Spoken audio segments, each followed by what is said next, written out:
अब बात आम आदमी पार्टी की, क्योंकि आम आदमी पार्टी के नेता और पूर्व मंत्री सौरभ भारद्वाज के 13 ठिकानों पर ईडी छापेमारी कर रही है। उनके घर पर भी रेड चल रही है। दिल्ली की एंटी करप्शन ब्रांच ने आप सरकार के दौरान स्वास्थ्य ढांचों से जुड़ी परियोजनाओं में बड़े पैमाने पर भ्रष्टाचार का आरोप लगाते हुए मामले में पूर्व स्वास्थ्य मंत्रियों सौरभ भारद्वाज और सत्येंद्र जैन के खिलाफ जून में केस दर्ज किया था। मामले में ईडी ने जुलाई में केस दर्ज किया था और आज 13 जगहों पर, अलग अलग जगहों पर छापेमारी चल रही है। ये पहली बार है जब सौरभ भारद्वाज का नाम आया और उनके यहाँ छापेमारी हो रही है। सौरभ भारद्वाज पे जो मामला बनाया गया है वो पूरी तरीके से निराधार, झूठा और बेबुनियाद है। और ये बात मैं इसलिए कह रहा हूं कि जो ये केस बनाया गया है उस वक्त सौरभ भारद्वाज मंत्री ही नहीं थे। तो एक झूठा और बेबुनियाद केस बना के सौरभ भारद्वाज को फंसाने की कोशिश की जा रही है। और हम सबने देखा कि कैसे सत्येंद्र जैन के मामले में 3 साल तक उनको जेल में रखने के बाद सीबीआई ने कह दिया उनके खिलाफ कोई सबूत नहीं।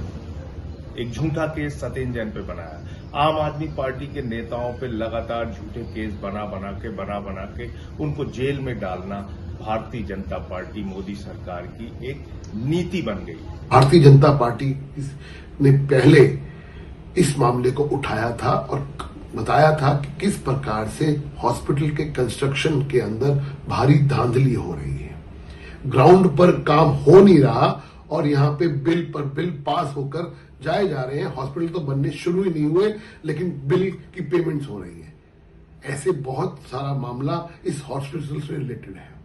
अब आम आदमी पार्टी के लोग आके कहेंगे तो पॉलिटिकली मोटिवेटेड है, लेकिन सवाल ये उठता है भ्रष्टाचार के हर मामले के अंदर जिस प्रकार से इनके लोग पाए जा रहे हैं और कोर्ट्स के अंदर केसेस चल रहे हैं, ये दिखाता है कि ऐसा कोई सगा नहीं जिसको अरविंद केजरीवाल ने ठगा नहीं।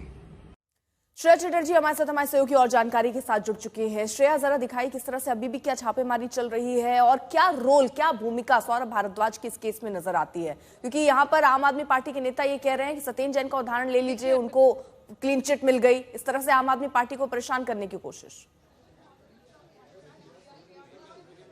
देखिए, ये आम आदमी पार्टी की तरफ से बयान आ रहे हैं, लेकिन इसी बीच हम दिखा दें आपको कि इस घर के अंदर अभी छापेमारी जारी है। ये चिराग दिल्ली में स्थित घर है सौरभ भारद्वाज के, जहां पे सुबह से एनफोर्समेंट डायरेक्टरेट की टीम मौजूद है।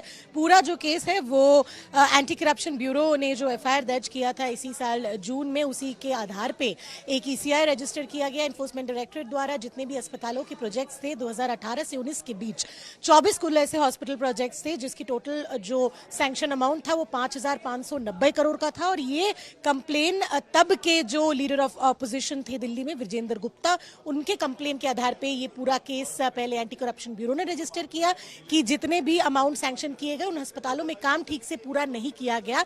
और उनका ये एलिगेशन था कि एक तरीके से फंड्स की मिसयूज हुई थी।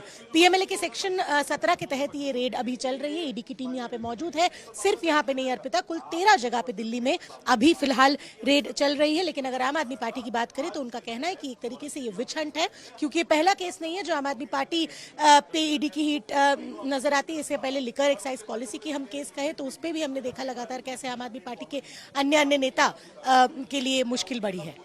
चलिए, बहुत बहुत शुक्रिया आपका तमाम जानकारी के लिए।